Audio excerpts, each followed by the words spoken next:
rarely is a car associated with as much culture as the Jeep Wrangler. It's not particularly comfortable, it's loud, it rides like hot, steamy garbage on the pavement, and somehow, it's perfect.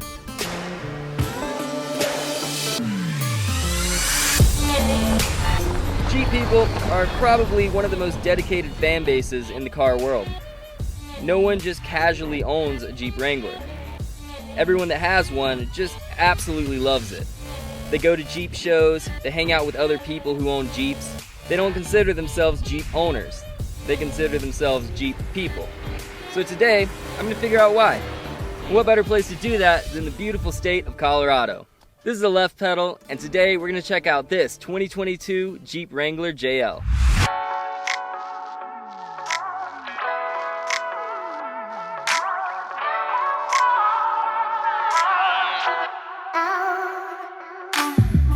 The Jeep was first created in World War II as a humble service vehicle.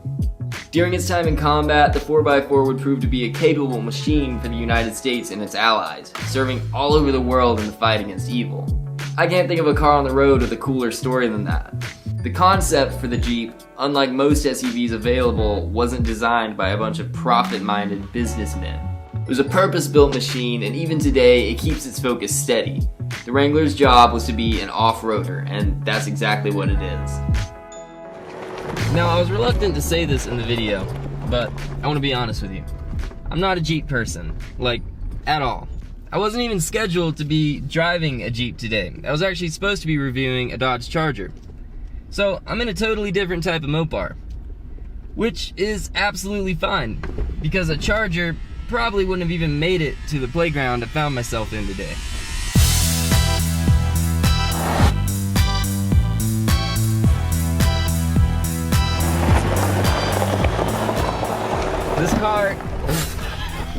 This car is so fun off-road. It is just eating up these trails. It's trying to break my back in the process, but it's getting me there. It's fully dedicated to getting me beyond each obstacle.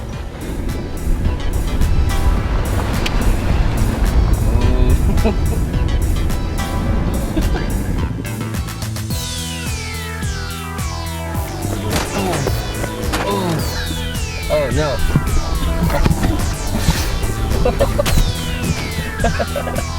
Alright, this is awesome.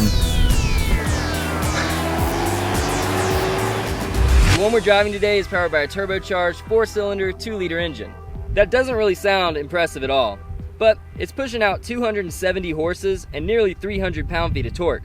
So this one's a 4-door automatic with a tiny engine. It wouldn't have been my pick if I were to buy one for myself. I really probably wouldn't have given it a chance. I would have been wrong for that. It's an impressive vehicle. When you have it switched into 4-wheel drive, it feels absolutely at home off-road, even on these tires. It's got a strong suspension, and it still has, holy crap. And it still has those solid axles that these cars are so known for. It absolutely blasts through sand and gravel with no issues at all. Climbing the rocks is a little funky with this small turbocharged engine. I haven't gone too crazy with it because it's not my car. But you're on your brakes a lot and it takes a little bit of getting used to. But you trust it. It's good at what it does. Jeep has been making these vehicles for a very long time, and evidently, they've gotten quite good at it. In a world full of refined luxury SUVs, the Jeep is starting to stick out more and more as a sort of rugged option. Compared to most of its competitors, the Jeep Wrangler still feels like a truck, which is something I think is missing from the average SUV in this day and age. It's mean and it's blunt and it's purpose-built to get the job done. It wants to get you where you need to go, no matter where that is. That being said, most of today's pickup trucks are actually very comfortable on the road.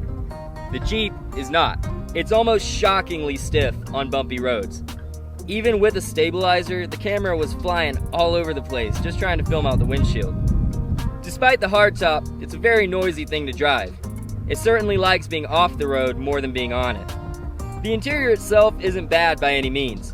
It's very much a Wrangler on the inside, but the JL is pretty modern. The seats are comfortable, and in this four-door, the back seats have plenty of room. It's not luxurious, and there's not a ton of room for storage. The seats don't fold flush to the floor, and the roll bars do obstruct your visibility. But let's be honest, if you're even considering a Jeep Wrangler, luxury probably isn't on your list of necessities. That's not the point of the car, and you already know that. The exterior is unmistakably Jeep. It still looks pretty much like it always has. With the iconic grille, square body, and big fender flares, it's still holding on to its heritage. They like to hide little Easter eggs all over these cars. If you look in the headlights here, you'll see little tiny Jeep front ends inside. It's a very Jeepy Jeep, and the Jeep people love that because, well, Jeep. The doors and top still come off, the vehicle still sits up high, the materials they're using on the body and windshield are getting stronger. The car wants to take everything you throw at it. It knows what it's supposed to be, and it runs with it. Like I said before, I'm not a Jeep person. I'm really not even an SUV person. So I'm looking at this through the eyes of someone who really would never consider buying one. But you know what? I'm starting to get it. The purpose of the Wrangler really isn't about the vehicle itself at all. It's about where you can go with it.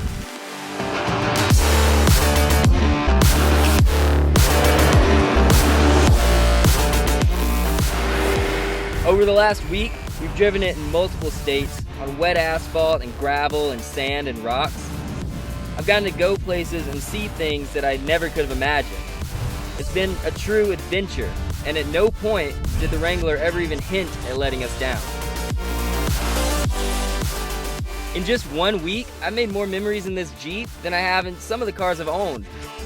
It knows its job, and it does it right every single time. So, you win, Jeep people. It's a good, solid SUV. I want one.